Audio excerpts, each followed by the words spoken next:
தலை சுத்தல் இருந்துச்சு. வேற என்னென்ன தொந்தரவு? இப்போ தலை சுத்தல் இல்ல. அப்புறம் வேற என்னென்ன இருந்துச்சு சார் தொந்தரவுகள்?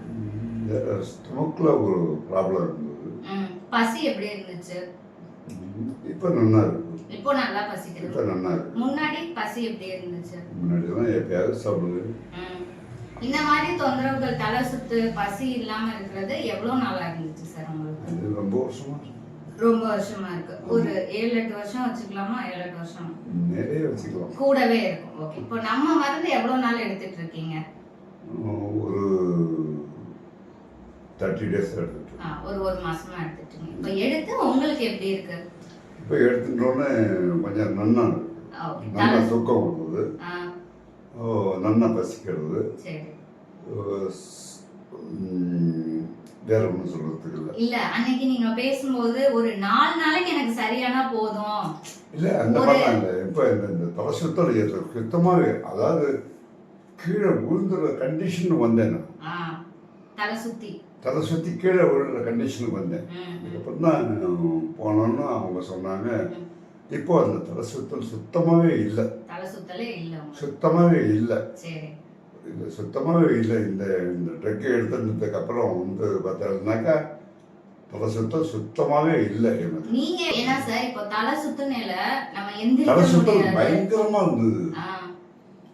கீழே விழுந்துற கண்டிஷன் வந்து என்னால் ஒன்றுமே பண்ண முடியல. திட்டம் கொண்டு தலை கொண்ட மாதிரி அந்த மாதிரி இருந்தது. அந்த சிச்சுவேஷன்ல இருந்தீங்க. நீங்க வேற ஒரு இடத்துல அப்பாயின்மெண்ட் வேற கொடுத்துட்டீங்க. வேலைக்கு போறேன்னு சொல்லிட்டு. ஆமா. அது அவ கொடுத்தா அதெல்லாம் எனக்கு ஒன்றும் சுவாரஸ்யமா இல்லை. சோ இப்போ அந்த தலை சுத்தல் இல்லை. உங்களோட வேலைகள் எல்லாம் பார்க்க முடியுது இல்லையா? பார்க்க முடியுது. தூக்கம் வருது. ஃப்ரீ மோஷன் இருக்கு. பசிச்சு சாப்பிடுறேன். நான் கிட்டத்தட்ட ஒரு 30 வருஷம் ஆச்சு சாப்பிட்டு. பாத்தீங்களா? இப்ப எடுத்துக்கவும் பசிச்சு சாப்பிடுறீங்க. ஆமா. ஏன்னா நீங்க பல பேருக்கு சாப்பாடு போட்டிருக்கீங்க இல்லையா? பசிச்சு சாப்பிடுறேன். உண்மையே சொல்லணும். பொய்யெல்லாம் பேச மாட்டேன். ஐயோ இல்ல சார். நீங்க போய் அப்படி செய்வீங்களா? நீங்க ஒரு கடவுளுக்கு இது பண்றவங்க நீங்க இப்படி சொல்லுவீங்களா? வண்டி ஓட்டையில அந்த மாதிரி டைப்லாம் தலை சுத்தாது. நேரத்துக்கு 3000 பேர் சமைச்சிட்டு வந்திருக்கேன். அந்த அளவுக்கு ஸ்ட்ராங் ஆயிட்டீங்கல்ல நீங்க. மருந்துதான் 3000 பேர் சமைச்சு. நீங்க வந்து இன்னும் ஆரோக்கியமா இருந்து உங்க கையால இன்னும் நிறைய பேர் சாப்பிடணும். அப்போ பார்த்தா நீங்க வந்து என்கிட்ட ஃபோன் பண்ணி மெடிசன் கேட்டீங்கல்ல. ஒரு 4 நாளைக்கு மட்டும் எனக்கு சரி பண்ணா போதும்னு நினைச்சு கேட்டீங்க இல்லையா?